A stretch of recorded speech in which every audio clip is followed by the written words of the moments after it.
All right, this 5-exercise circuit is listed below. Let's get started with some lower body action. Let's go into a backward forward lunge. Now, a couple things to consider here as you're working into this exercise. Both stepping back and stepping forward, there should be a slight pause or stopping of your momentum, moving backwards and forwards, and targeting a position directly below your hips to drop down to. So step forward, pause, slight pause, drop straight down. Step back, slight pause, straight down. That should allow you to get into a nice ergonomic position at both the knee and the hip, targeting around 90 degrees at both of those areas. And I'll show you a different angle here as I switch the other leg to give you a different view. So shoulders back, abs stay engaged. Inhale as you step backward. Exhale, squeeze your glutes as you step up. Inhale again as you're transitioning into the forward lunge. Exhale as you really push off that front leg, squeeze your glutes, and get back into that starting position. So really targeting both the quad and glute. You may have to think a little bit more and force yourself to squeeze your glutes as you stand up from both the backward and forward lunge. But make sure you get those involved as well. Posture is key here. Keep that breathing technique alive. Abs stay engaged and drive through both feet as you stand up and pop up quickly. Glutes and quads both the same. All right, let's transition into our second exercise. I'm going to show you with a kettlebell, but you could also use dumbbells if you have it available to you. Let's start with, you can either try two different feet positions. I'll show you one here where we're kind of going about hip width apart and keeping our glutes squeezed and our abs engaged and our shoulders back. Going to that bicep curl. Inhale as you lower, exhale as you curl upward, really trying to engage your abs. If you're starting to feel that in your lower back at all, you can use a staggered stance. This should allow you to engage your glutes a little bit more and easier as you go into that bicep curl. Inhale as you lower, exhale as you curl up. Shoulders stay back, neck stays relaxed. Nice work. Keep it up. Let's shoot for 10 or 12 reps of that, depending on how much weight you have.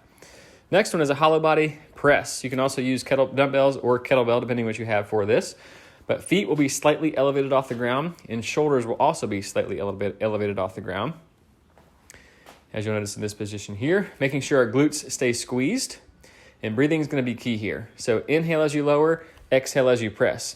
Smooth it down, quick up. Inhale, exhale, exhale. Right? That should be a key breathing technique for you to really make sure your abs stay engaged. Keep those glutes squeezed. Now, after about 15 reps, I want you to hold that top position. Glutes stay squeezed, shoulders stay back. Hold. Abs, lower. Nice work. That's a tough one. All right, let's work into our fourth exercise.